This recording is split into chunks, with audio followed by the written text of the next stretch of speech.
Não é novidade que muitos homens já procuraram serviços de prostitutas, pelo menos uma vez na vida. Ou, mesmo que não o tenham feito por medo de contrair alguma doença, já tiveram esse desejo. Durante minha adolescência, eu costumava frequentar um lugar na minha cidade onde havia uma grande variedade de garotas atraentes, algumas muito jovens, outras que já estavam há tanto tempo no negócio que tinham envelhecido ali. Certa vez, meus amigos da escola e eu combinamos de visitar um desses lugares, conhecido como Las Carinhosas. Naquela época, quem tivesse dinheiro poderia pagar por um serviço. Acho que hoje em dia é diferente, e menores de idade não são mais permitidos nesses lugares. Fomos na hora de maior movimento, e quando entramos, meus amigos que nunca tinham ido ficaram impressionados com as garotas. Todas elas mulheres adultas, muito diferentes das meninas da nossa escola. Naquela ocasião, cada um de nós tirou o dinheiro que havíamos juntado para essa aventura e pagamos por uma garota para cada um. Mas no meu caso não tive sorte de escolher, porque as garotas mais jovens já estavam todas ocupadas. Restavam apenas 4 mulheres que deviam ter cerca de 50 anos e uma delas se parecia bastante com minha avó. A ideia de me deitar com aquela mulher e imaginar que era minha avó me parecia bizarra.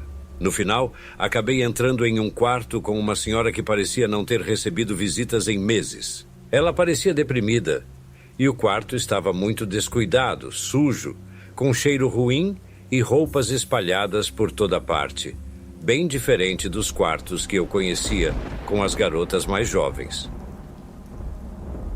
O que mais me assustou foi que a senhora tinha velas acesas em um altar dedicado à Santa Morte, o que me deixou aterrorizado. Eu não conhecia aquela crença, mas de imediato me deu arrepios, como se eu estivesse em um filme de terror. E aí, a mulher me disse: "Olha só, todo novinho, do jeito que eu gosto. Como é seu nome, garoto?" A senhora mascava um chiclete. Quando me perguntou isso, cuspiu o chiclete em uma lata de lixo. Ela parecia bem animada, mas eu respondi: "Jorge, meu nome é Jorge. Eu já tinha te visto por aqui, garoto. Dá para ver que você está aproveitando bem seus melhores anos. Te garanto que comigo você vai se divertir. Eu já sei muito bem como fazer esse trabalho, e comigo você pode fazer o que quiser, sem vergonha. Por um garoto novinho assim como você, eu faço de tudo." A senhora falava com muita convicção e determinação. Quando começamos a tirar a roupa, ficou evidente que ela já tinha uma certa idade, mas seu corpo não estava nada mal. Então, me deixei levar pela experiência da mulher, que parecia estar gostando ainda mais do que eu daquele encontro. Na verdade, eu já estava bastante empolgado. E, com os hormônios à flor da pele, a adrenalina tomou conta e eu disse à senhora que queria fazer de um jeito mais intenso. "Então você gosta de coisas fortes, garoto? Isso você deveria ter dito desde o começo", disse a mulher, começando a me dar tapas fortes no rosto, enquanto eu aumentava a intensidade dos meus movimentos. Fiquei tão excitado com aquilo que atingi o ápice do prazer, enquanto a senhora, com suas unhas afiadas, fez vários arranhões profundos nas minhas costas. Aqueles arranhões me fizeram gritar de prazer, mas também me deixaram com feridas muito profundas, que fizeram o sangue escorrer pelas minhas costas. Ah, que pena, garoto. Acho que exagerei. Não se preocupe, vou te ajudar a se limpar, disse a mulher, pegando um pano branco de uma gaveta. Ela limpou todo o sangue das minhas costas com o pano, mas, estranhamente, guardou o pano ensanguentado de volta na gaveta, em vez de jogá-lo fora. Naquele momento não questionei, mas achei estranho. Depois disso, a mulher passou alguns algodões com álcool nas minhas costas, o que fez arder até a alma. Mesmo assim, eu estava muito satisfeito. Depois de pagar a mulher, saí daquele quartinho me sentindo vitorioso e encontrei alguns dos meus amigos, que tinham terminado rápido seus encontros. Voltamos para casa todos contentes, conversando animadamente sobre nossas experiências com aquelas carinhosas no ônibus. Mas a felicidade logo se transformou em algo desagradável, porque uma semana depois comecei a adoecer de forma estranha. Minha pele começou a ficar seca e pálida. Perdi peso muito rápido. Parei de ir à escola porque comecei a ter diarreias horríveis. Meu corpo cheirava mal e eu tinha olheiras profundas. Mas o que mais me apavorou foi que minha área genital também começou a secar. O terror tomou conta de mim e comecei a pensar que aquelas visitas às carinhosas tinham me contaminado com alguma doença estranha. Quando fui ao médico, minha mãe me acompanhou. E não tive outra escolha senão confessar ao doutor que eu havia visitado aqueles lugares de mulheres da vida. O médico, de imediato, suspeitou que eu poderia ter contraído alguma coisa e pediu uma série de exames. Minha mãe me deu a maior bronca da minha vida. Ela chorava, muito decepcionada, dizendo que eu havia saído pior que meu pai, porque ele também gostava de visitar aquelas mulheres. Depois de alguns dias, os exames não mostraram nada fora do normal. Mas o médico ainda assim me receitou alguns medicamentos para uma suposta infecção. A situação melhorou um pouco, mas eu continuava me sentindo estranho. Parecia que toda a minha energia vital tinha desaparecido. Foi quando um dia, andando pelo centro da cidade com minha mãe, me deparei por acaso com a prostituta com quem eu havia estado naquela vez. Mas ela parecia diferente. Estava muito mais jovem, radiante, como se milagrosamente tivesse rejuvenescido uns 20 anos.